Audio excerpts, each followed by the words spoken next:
మరి ఆల్రెడీగా మనం కేంద్ర కార్యనిర్వహణ శాఖ ద యూనియన్ ఎగ్జిక్యూటివ్, ఇది ఆల్రెడీగా మనం గత 2 రోజుల నుంచి చెప్తూనే ఉన్నాం. ద యూనియన్ ఎగ్జిక్యూటివ్లో 4 అంతర్భాగాలు ఉన్నాయని చెప్పారు.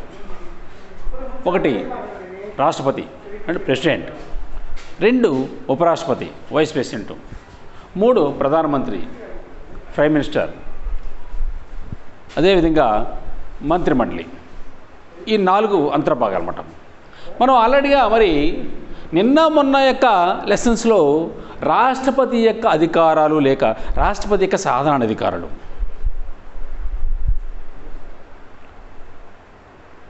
Powers and functions president of India అంటే ఇది రాష్ట్రపతి యొక్క అధికారాలను మనం ఆల్రెడీగా నిన్న మొన్న యొక్క క్లాసులో చెప్పడం అనేది జరిగింది అన్నమాట. రాష్ట్రపతి యొక్క అధికారం. మరి ఈరోజు రాష్ట్రపతి యొక్క అత్యవసర అధికారాలు,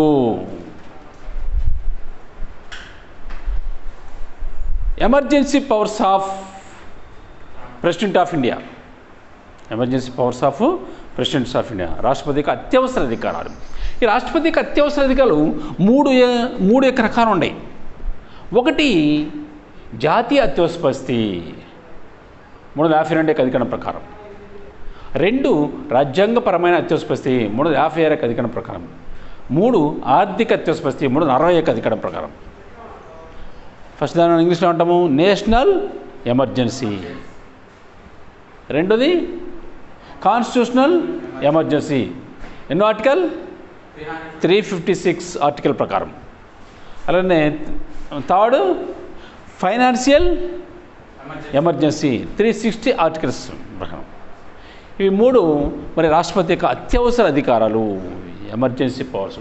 దీంట్లో ఫస్ట్ మనం జాతీయ అత్యవసర పరిస్థితి నేషనల్ ఎమర్జెన్సీ ఎన్నో ఆర్టికల్ ప్రకారం 352 ఆర్టికల్స్ ప్రకారం అన్నమాట.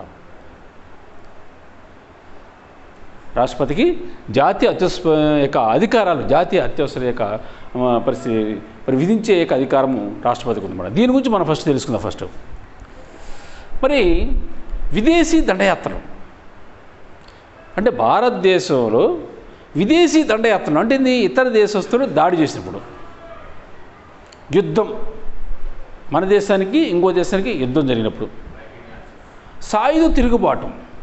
సాయుధ తిరుగుబాటు అంటే భారతదేశంలోనే ఏదో ఒక ప్రాంతంలో ఒక వర్గం వాళ్ళు కావచ్చు, ఒక జాతి వాళ్ళు కావచ్చు, ఒక మతం వాళ్ళు కావచ్చు, గొడవలు పడుతూ ఉంటారు అండి.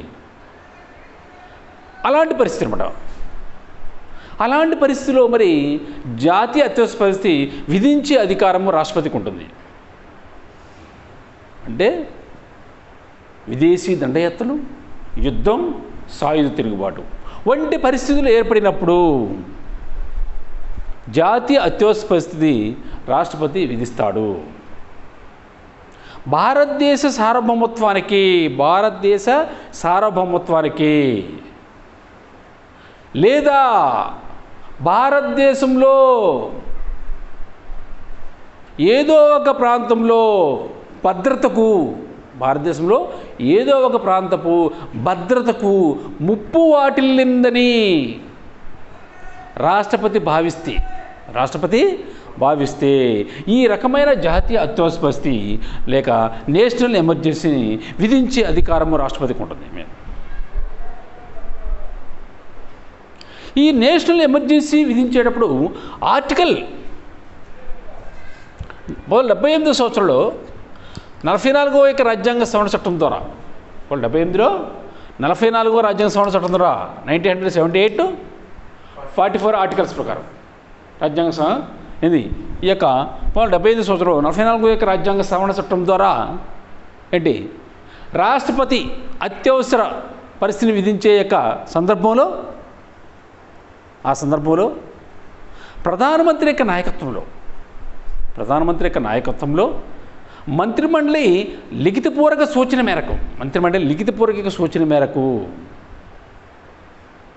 రాష్ట్రపతి జాతీయ అత్యవసర పరిస్థితిని ప్రకటించే అధికారం ఉంటుంది. దీన్ని బట్టి రాష్ట్రపతి ప్రధానమంత్రి సలహా మేరకు మంత్రిమండలి యొక్క సూచన లిఖితపూర్వక సూచన మేరకు మరి రాష్ట్రపతి జాతీయ అత్యవసర పరిస్థితి ప్రకటించే అధికారం అనేది ఉంటుంది అప్పుడు మేము. మరి ఈ జాతీయ అత్యవసర ప్రకటించేటప్పుడు పార్లమెంట్లో ఉభయ సభలోని తీర్మానం చేయాలి. 2 నెలల లోపల ఒక నెల లోపల ఏంటి 1 నెల యొక్క లోపల ఏంటి 2/3 మంది యొక్క సభ్యులు ఆమోద ముద్ర కావాలి. అప్పుడే రాష్ట్రపతి ఈ యొక్క జాతీయ అత్యవసర పరిస్థితి నేషనల్ ఎమర్జెన్సీని విధించే అధికారం రాష్ట్రపతికి ఉంటుంది. మరి ఇప్పటి వరకు మన భారతదేశంలో 4 సార్లు మాత్రం జరిగింది. ఏది ఈ యొక్క జాతీయ అత్యవసర పరిస్థితి నేషనల్ ఎమర్జెన్సీ ఎన్నిసార్లు జరిగింది భారతదేశంలో? 4 సార్లు. ఒకటి 1962 సంవత్సరం, 1962 సంవత్సరం. రెండోది 1965 సంవత్సరం. 3 1971 సంవత్సరం. 4 1975 సంవత్సరం. ఈ సంవత్సర కాలంలో జాతీయ అత్యవసర పరిస్థితిని రాష్ట్రపతి ప్రకటించాడు మన భారతదేశంలో. ఇవి 3 బయట దేశాలతోటి జరిగినప్పుడు బయట దేశంతో యుద్ధం జరిగినప్పుడు మరి అత్యవసర పరిస్థితిని ప్రకటించాడు రాష్ట్రపతి. ఇది అంతర్గత యొక్క ఎమర్జెన్సీ. ఇదేమో ఇది బాహ్య యొక్క ఎమర్జెన్సీలు, బాహ్య యొక్క అత్యవసర పరిస్థితులు ఈ 3. ఇదేంది అంతర్గత 1975 సంవత్సరంలో అంతర్గత యొక్క మరి జాతీయ అత్యవసర పరిస్థితిని కూడా ప్రకటించారన్నమాట. 1962 సంవత్సరంలో భారతదేశానికి చైనాకి బుక్స్ మూసి చూస్తూ ఉండేట ఏంది పుస్తకం మూసి అమ్మా ఇంకా మూసి భారతదేశానికి చైనాకి ఏ దేశానికి భారతదేశానికి చైనాకి 1962 సంవత్సరంలో యుద్ధం జరిగింది. చైనా దురాక్రమణ అది 1962లో చైనా దురాక్రమణమే. ఏమా టైము అంటే మామూలుగా ఏంటంటే అప్పుడు ఎందుకు యుద్ధం జరిగిందంటే మన భారతదేశ భూభాగంలో సుమారుగా కొన్ని వందల కిలోమీటర్లు చదరపు కిలోమీటర్ని మరి చైనా వాళ్ళు ఆక్రమించుకున్నారు. అందువల్ల ఆ సమయంలో మన దేశానికి భారతదేశానికి 1962 సంవత్సరంలో యుద్ధం అనేది జరిగింది. అప్పుడు కూడా భారత రాష్ట్రపతి నేషనల్ ఎమర్జెన్సీని విధించేశాడు మనమే. రెండోది 1965లో భారతదేశానికి పాకిస్తాన్కి యుద్ధం జరిగింది జమ్మూ కాశ్మీర్ యొక్క విషయంలో. భారతదేశానికి పాకిస్తాన్కి యుద్ధం జరిగింది అన్నమాట. మేము 1965 సంవత్సరంలో. 1971 సంవత్సరంలో బంగ్లాదేశ్ విమోచన సందర్భంగా దేని ద్వారా బంగ్లాదేశ్ విమోచన సందర్భంగా భారతదేశానికి పాకిస్తాన్కి యుద్ధం జరిగింది.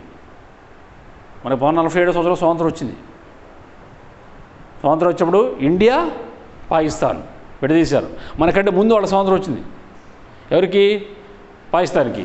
అంతేనా? అప్పుడు ఆ పాకిస్తాన్ యొక్క ప్రాంతం కూడా 2 ప్రాంతాలు ఉండే వాళ్ళకి. 2 ప్రాంతాల యొక్క ఉందన్నమాట ప్రాంతాలు. బంగ్లాదేశ్ ఏమంటాము? తూర్పు పాకిస్తాన్ అంటారు. ప్రస్తుతం యొక్క పాకిస్తాన్ అంటారు, పశ్చిమ పాకిస్తాన్ అంటారు. ప్రస్తుతం ఉన్న యొక్క పాకిస్తాన్ని ఇట్లా 2 ప్రాంతాలు ఉండేవాళ్ళది. ఆ 2 ప్రాంతాల మధ్యలో మన భారతదేశ భూభాగం ఉన్నది. మన భారతదేశ భూభాగం ఉంది 2 ప్రాంతాల యొక్క మధ్యలో. ఏంటి మరి ఈ 2 ప్రాంతం మధ్యలో భారతదేశ భూభాగం ఉన్నది. ఆ సమయంలో పశ్చిమ పాకిస్తాన్కి తూర్పు పాకిస్తాన్కి మధ్య యొక్క విభేదాలు వచ్చినాయి, గొడవలు వచ్చినాయి. వాళ్ళని ఈ తూర్పు పాకిస్తాన్లో ఉన్న యొక్క ప్రజల్ని, ఆ ఉన్న యొక్క నాయకుల్ని, ఆ జాతి వాళ్ళని హీనంగా చూసేవాడు తూర్పు పాకిస్తాన్ వాళ్ళని, పశ్చిమ పాకిస్తాన్ వాడు. అందుకని వాళ్ళు ఏం చేశారంటే మన భారతదేశ ప్రభుత్వాన్ని వేడుకున్నారు. ఏం వేడుకున్నారు వాళ్ళు? మేము మా తూర్పు యొక్క పాకిస్తాన్ అనే ప్రాంతం మేము మమ్మల్ని మా ప్రాంతాన్ని ఏంటి మాకు స్వేచ్ఛగా స్వతంత్ర దేశంగా ఇచ్చేయండి, లేక భారతదేశంలో విలీనం చేయండి అని అట్లా వేడుకున్నారు అన్నమాట. అందుకని అప్పటి యొక్క ప్రధానమంత్రి అయినటువంటి ఇందిరాగాంధీ యొక్క చొరవతోటి మనము 1971 సంవత్సరంలో ఇండియాకి పాకిస్తాన్కి యుద్ధం జరిగింది.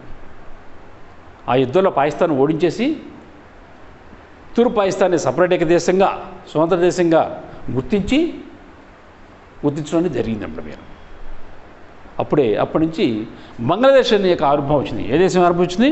బంగ్లాదేశ్ అనే పేరు మీద దేశంగా గుర్తించడం జరిగింది మనం.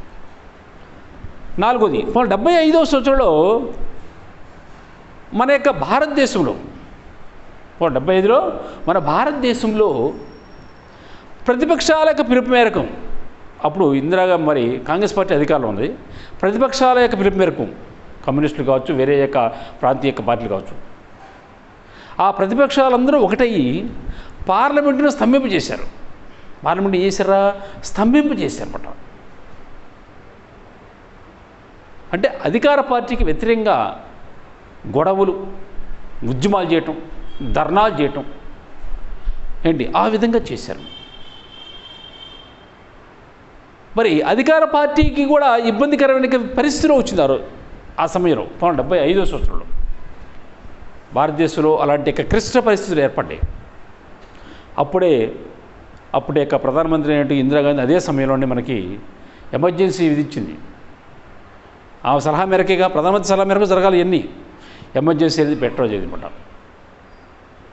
అప్పుడు ఎట్లా మరి గొడవ పడిందంటే ఎక్కువ శాతం ఆ సమయంలో భారతదేశంలో జనాభా పెరిగిపోతుంది. ఈ జనాభా పెరుగుతుంటే అప్పటి అధికార పార్టీ అనేటువంటి అధికార యొక్క ప్రభుత్వం అయినటువంటి కాంగ్రెస్ పార్టీ ఏం చేసిందంటే మరి ఆపరేషన్ విధానం తీసుకొచ్చిందన్నమాట. అంటే కుటుంబ నియంత్రణ. ఇద్దరు పిల్లల కంటే ఎక్కువ ఉండడానికి లేదు, వెంటనే ఆపరేషన్ చేపేయటం, ఆ విధంగా చేసిందన్నమాట. అందువల్ల అప్పుడున్న యొక్క ప్రజలు భయపడి, ఆపరేషన్ అంటే మరి మాటలు కాదుగా, భయపడేవాళ్ళు. ఇప్పుడంటే భయపడరు, ఆ రోజులు భయపడేవాడు. ఆ ఆపరేషన్ విధానం చేసినట్టు అంటే భారతదేశంలో ప్రజలందరూ ఆ అధికార పార్టీ మీద తీవ్రమైన వ్యతిరేక భావం వచ్చింది. తీవ్రమైన వ్యతిరేక భావం రావటం వల్ల ఏంటంటే ప్రతిపక్షాలు కూడా ప్రజలకు సపోర్ట్ ఉన్నారు. వాళ్ళు ఉద్యమాలు చేశారు, గొడవలు చేశారు, ధర్నాలు చేశారు. అందుకని ఆ ఉద్యమాన్ని అణచడం కోసము ఎమర్జెన్సీ విధించిందన్నమాట. ఎవరు? అప్పటి యొక్క ప్రభుత్వం. ఆ ప్రభుత్వ సలహా ప్రకారం రాష్ట్రపతి ఎమర్జెన్సీ విధించాడు. ఏ సంవత్సరంలో? 75 సంవత్సరం. దీన్ని బట్టి జాతీయ అత్యవసర రాష్ట్రపతి ఎన్నిసార్లు విధించాడు? 4 సార్లు. ఒకటి 1962 సంవత్సరం చైనా దురాక్రమణ వల్ల, 2 1965లో ఇండియాకి పాకిస్తాన్కి యుద్ధం కారణంగా, 1971లో బంగ్లాదేశ్ విమోచన సందర్భంగా ఇండియా పాకిస్తాన్కి యుద్ధం వచ్చిందన్నమాట. అదే 1975లో పార్లమెంట్ని సమీపించాలనే యొక్క పిలుపు మేరకు మరి అప్పుడు కూడా మరి 1975 సంవత్సరంలో జాతీయ అత్యవసర పరిస్థితిని ప్రకటించడం అనేది జరిగింది మేడం. ఓకేనా? అది నెక్స్ట్ 2వ పాయింట్, రాజ్యాంగపరమైన అత్యవసర పరిస్థితి, కాన్స్టిట్యూషనల్ ఎమర్జెన్సీ, ఆర్టికల్ 356. దీని గురించి చూస్తున్నాం. మరి 356 అధికరణం ప్రకారము ఒక రాష్ట్ర గవర్నర్ ద్వారా కానీ లేదా మరొక విధంగా కానీ 356 అధికరణం ప్రకారము ఒక రాష్ట్ర గవర్నర్ ద్వారా కానీ లేదా మరొక విధంగా కానీ ఆ రాష్ట్రంలో రాజ్యాంగ సూత్రాల ప్రకారము రాష్ట్ర ప్రభుత్వం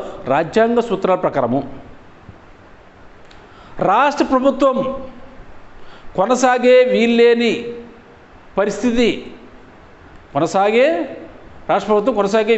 పరిస్థితి, నివేదిక అందుకున్న తర్వాత 356 అధికరణం ప్రకారము ఒక రాష్ట్ర యొక్క గవర్నర్ ద్వారా కానీ లేదా మరొక విధంగా కానీ ఆ రాష్ట్రంలో రాజ్యాంగ సూత్రాల ప్రకారము రాష్ట్ర ప్రభుత్వం కొనసాగే వీలు లేని పరిస్థితి నివేదిక అందుకున్న తర్వాత రాష్ట్రపతి ఈ రాజ్యాంగపరమైన అత్యవసర పరిస్థితిని విధిస్తాడు. ఇది మామూలుగా ఈ రాజ్యాంగపరమైన అత్యవసర పరిస్థితిని విధిస్తారన్నమాట. కాన్స్టిట్యూషనల్ ఎమర్జెన్సీని విధిస్తారన్నమాట. దీన్ని ఏమంటామంటే రాష్ట్రపతి పాలన అంటాం. ఏమంటుందని? రాష్ట్రపతి పాలన అంటాం. అంటే అర్థం ఏం తెలుసు మీకు?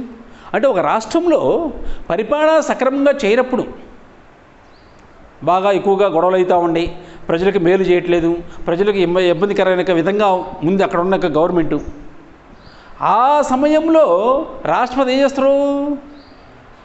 ఆ రాష్ట్ర యొక్క గవర్నర్ ద్వారా కానీ లేదా మరొక విధంగా కానీ లేదా అతని తరపున ఉండే యొక్క ప్రతినిధి ద్వారా కావచ్చు, అంతేనా?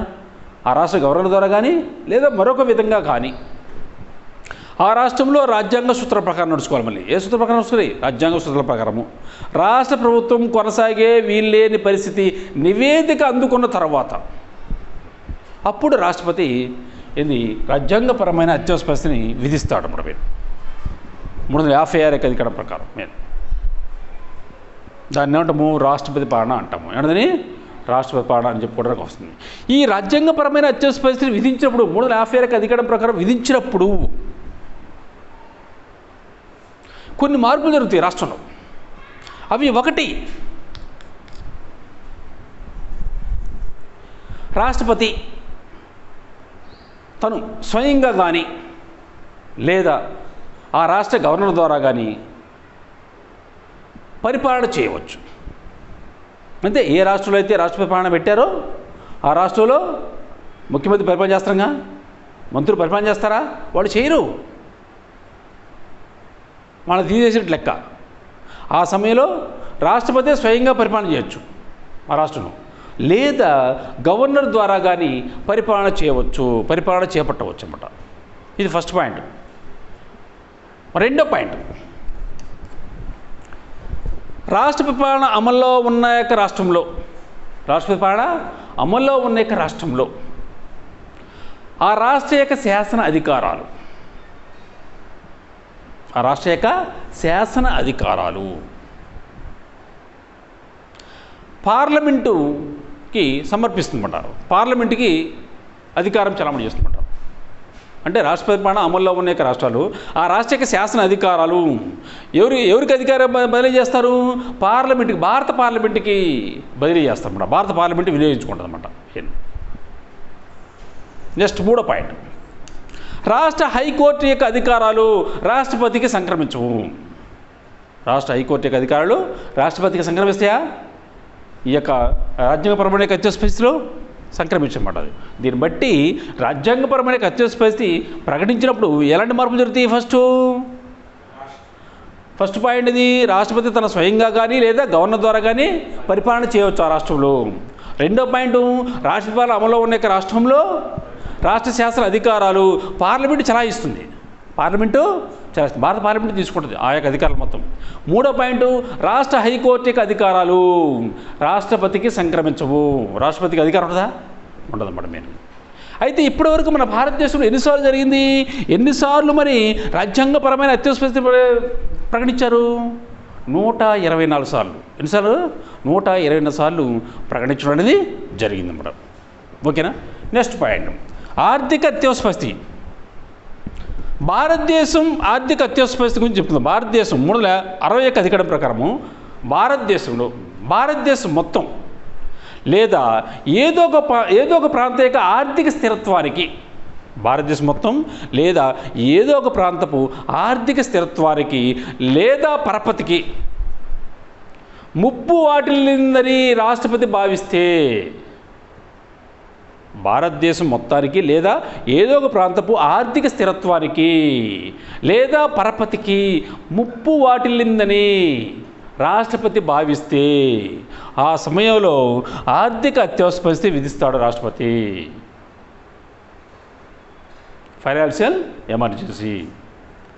10 కేంద్ర ప్రభుత్వ సలహా ప్రకారం తీసుకుంటూ, అయితే ఇక్కడ మరి సుమారుగా 2 నెలల లోపల పార్లమెంటు ఆమోద ముద్ర వేయాలి. ఎన్ని నెలల లోపల వేయాలి? 2 నెలల లోపల పార్లమెంటు ఆమోద ముద్ర వేయాలన్నమాట. అప్పుడు రాష్ట్రపతి ఆర్థిక